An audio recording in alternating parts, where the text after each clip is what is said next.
गुरुदेव, आपके चरणों में कोटि कोटि प्रणाम। गुरुदेव भगवान, हमने संसार में जिनको अपना आश्रय मानकर जीवन साथी के रूप में वर्ण किया और जीवन समर्पित कर दिया, उन्होंने ही जब हमें ठुकरा दिया और जीवन की मझधार में बिल्कुल अकेला छोड़ दिया। इतना सब होने पर भी उनके प्रति अति मोह आसक्ति खत्म होकर सिर्फ और सिर्फ श्री जी के चरणों में कैसे लगे? एक बार मार्कंडेय जी के आश्रम के पास सुरथ नाम का एक वैश्य और एक राजा दोनों आपस में मिले। तो राजा से पूछा, आप जंगल में यहाँ कैसे? वह मेरा राज्य छिन गया है, पर मैं वही राज सिंहासन, वही राजमहल, वही रानियां, ये हमारा चिंतन नहीं जा रहा है। मुझे राज्य मिले इस बात के लिए तो मैं दुखी नहीं, पर मैं अपने परिवार को नहीं छोड़ सकता। और रोने लगा। फिर पूछा, आप क्यों इधर जंगल में?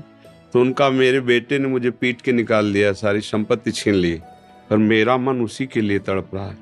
वो भले मुझे पीटे, पर मैं अपने बेटे, बहू, परिवार को नहीं छोड़ सकता। बोले, तो बड़ी विचित्र हम दोनों की दशा है कि वो हमें छोड़ रहे हैं, वो हमें ठुकरा रहे हैं और हम उनके लिए रो रहे हैं। ये क्या है? तो राजा ने कहा, पास में मार्कंडेय जी का आश्रम है, हम लोग उन महापुरुष के पास चलते हैं और अपना निवेदन करते हैं। तो जाके प्रणाम किया और अपनी बात दोनों ने रखी। तो मार्कंडेय जी ने कहा, ये भगवती माया का प्रभाव है। अगर भगवान की ऐसी प्रचंड माया ना हो तो सब परमानंद में मगन हो जाएं। ये माया ही, वो हमें धोखा दे, वो हमें ठुकराए, पर हमारा मोह, हमारी ममता उससे बिलग नहीं होती है। अब उससे हटने का एक ही उपाय है, साधन को हरि भजन है, कै सत्संग सहाय। अगर हम सत्संग सुने तो सुनते सुनते बुद्धि पवित्र हो जाती है और फिर निश्चय होने लगता है। आप जिनके लिए रो रहे हैं, जिनकी बुद्धि पावन हुई, उन्होंने तिरस्कार पूर्वक छोड़ दिया। रत्नावती जी, भक्तमाल में चरित्र है, पढ़ लीजिए। रत्नावती जी पूरे रानी के जैसे सुख होते हैं वैसे ही रानी थी, वैसे ही सुख में मगन थी। कोई हरि भक्ति, कोई भजन, कुछ नहीं। और राजा भी अत्यंत प्यार करते थे, पर दासी वो वृंदावन आती थी और संतों का संग करती थी, सत्संग। तो उसके हृदय में गोविंद के चरणों में प्रीति उत्पन्न हो गई। वो रानी के कभी पैर दबा रही होती तो एकदम बोल पड़ती, हा कुंज बिहारी, हा गोविंद। तो रानी सावधान होकर देखती, तू रहती तो मेरे संग है, मेरी निजी दासी, अंग सेवी।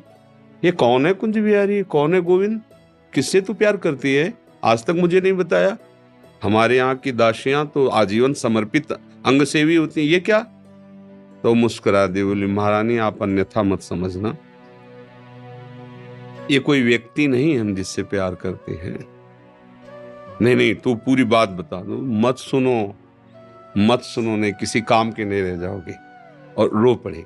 भगवान का जो प्यार होता है ना हृदय में, वो अलग कोटि का होता है। वो बस मत पूछो, आप मत पूछो। अब तो और आकर्षित हुई, नहीं नहीं आप बताओ ना। तो जब बैठ करके भगवत चर्चा, उनकी रूप माधुरी, गुण माधुरी, अब वो तो इतना उसके हृदय में अच्छा लगा कि पैर दबाने से हटा के सिराने बैठा लिया। देखो तुम अब वहां नहीं, अब यहाँ बैठ के केवल हमें प्रभु की बात सुनाओ। इतना रंग चढ़ा कि हृदय विकल हो, उनका कैसे दर्शन हो सकते हैं? गोविंद के कैसे दर्शन हो सकते हैं? बिहारी जी के कैसे दर्शन हो? तो उनका, महारानी जी एक ही उपाय है, यदि प्रगट में संतों का संग किया जाए तो निश्चित संत सभा में गोविंद छुपे रहते हैं, वो जरूर कृपा करेंगे। तो रानियों कहीं जा तो सकती नहीं, तुम ऐसा करो, बगल में एक भवन तैयार करवाओ संत सेवा के लिए, और संतों को बुलाओ, और हम स्वयं बनाएंगे, संतों को पवाएंगे, उनके श्रीमुख से भगवत चर्चा सुनेंगे। उस समय दिल्ली में बादशाह के समीप विराजमान थे माधो सिंह, उनके पति का नाम था। अब रानी का हुक्म, महल के निर्माण हुआ, पास में संतों, और खिड़की से वो दर्शन करती, फिर सुंदर भोग पधराती, जाके सब संतों को पवाती।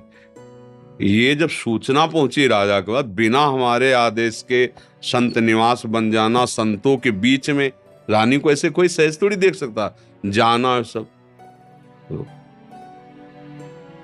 हुक्म कर दिया, बिल्कुल नहीं, संतों के समीप जाना बंद, ये सब बिल्कुल, क्योंकि एक राज मर्यादा होती है ना। और कुछ कठोर शब्द कहे। तुरंत नाई को बुलाया, अपना मुंडन कराया और संतों के बीच में बैठ गई। बोले, आज से राज अन्न का त्याग। अगर मैं कहीं रानी हूं, कहीं भी किसी भी अंग में, मैं उसे रानी नहीं रहने दूंगी जो मुझे संत और गोविंद से दूर कर दे। कदाप। ये जब सूचना पहुंची को तो मुड़ मुड़ा के बैठ गई। सोचा ये तो मतलब भारी के भारी अपमान, इससे ज्यादा क्या हो सकता है। अगर मैं मारता हूं तो प्रजा विरोध में हो जाएगी, इसलिए इसको मारना तो है। बोले, एक जंगली सिंह लाओ और छोड़ दो, तो संतों को, रानी को, सबको मार डालेगा वो। ऐसा ही किया गया। सैनिकों ने जैसे चारा रख के, बकरा आदि रख करके पिंजड़े में सिंह को बंद करके लाए और दरवाजे पे को, वही दासी जो उनकी गुरु थी, वो आरती की सामान दे रही थी और पूजन की थाल लेकर वो ठाकुर जी का श्रृंगार कर। दासी ने कहा, महारानी सिंह। जो ही पिंजरा से खोला गया तो ऐसे मुड़ी, उनका सिंह नहीं नरसिंह, भगवान पधारे, थाल लेके। सिंह ऐसे जैसे कोई गाय ना, सीधी गाय हो, ऐसे तिलक लगाया, आरती की, प्रणाम किया। ऐसे सब देखते रह गए। फिर लौटा सिंह को मारी छलांग, तो जो ऊपर बालकनियों में खड़े देख रहे थे ना मानसिंह के आदमी, फाड़ के फेंक दिया और गुर्राता हुआ भाग गया। अगर हम अपनी भक्ति के रंग में आ जाए तो फिर हमारा ये माया मोह संसार नष्ट हो सकता है। अन्यथा हमारे शब्द तो जरूर अच्छे नहीं लगेंगे, पर सही पूछो तो कृपा है जो असलियत का पता चल रहा है। यहाँ कोई किसी से प्यार नहीं करता। अपने सुख स्वार्थ की जब तक पूर्ति लगती है, हमारा मन जब तक राजी है, तब तक हमें आपको प्यारे कहते हैं, अपना प्यारा बना लेते हैं। और जब हमारा मन कहीं और राजी हो गया तो आपकी तरफ देखते नहीं। संसार का ये स्वरूप, पर मेरे प्रभु का ऐसा स्वरूप नहीं है। सबरी मैया कोई ऐसा थोड़ी बहुत रूप ऊंचे कुल की, ऐसा नहीं था।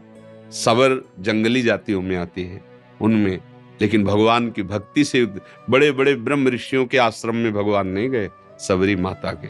भगवान ये सब संसार यही सब देखता है, तुम्हारा रूप, तुम्हारा गुण, तुम उसके काम लायक हो कि नहीं हो। अगर स्वार्थ की पूर्ति लायक नहीं हो तो कोई भी हो, हट जाओ या वो मार डालेगा। संसार का स्वरूप है, कोई न कोई नाटक करके तुम्हें नष्ट कर देगा संसार। लेकिन हमारे भगवान कैसे भी नीच, पतित, अवगुणी, कुरूप, बिल्कुल मूर्ख कैसा भी हो, भगवान उसे अपनी गोद में ले लेते हैं। तो एक ही उपाय है, भगवान के चरणों का आश्रय लेना, वही परम पति हैं।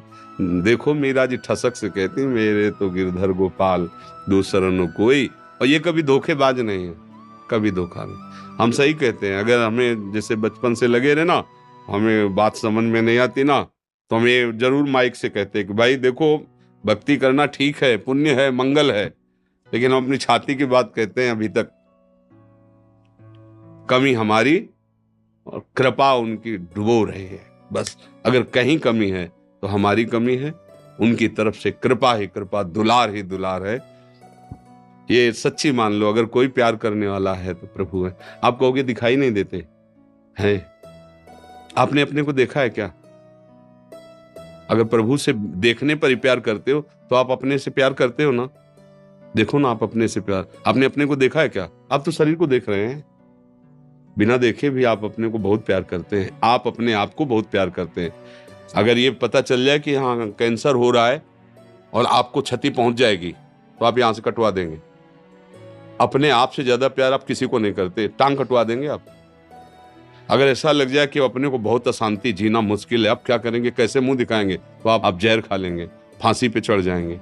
मतलब समझिए, पर आपने अपने को देखा नहीं, जाना नहीं, फिर भी आप बहुत प्यार करते हैं। जो कुछ भी प्यार करते हैं अपने लिए करते हैं। अपने आप से बढ़कर आप किसी से प्यार नहीं करते, पर आपने अपने आप को नहीं जाना, तो फिर तुम उन्हीं के अंश हो। जब तुम अपने को नहीं जान पाए तो जैसे अनजाने में आप अपने से प्यार करते हो, ऐसे ही शुरू कर दो प्यार प्रभु से, और उनके तुम हो वो सामने आ जाएंगे पक्का।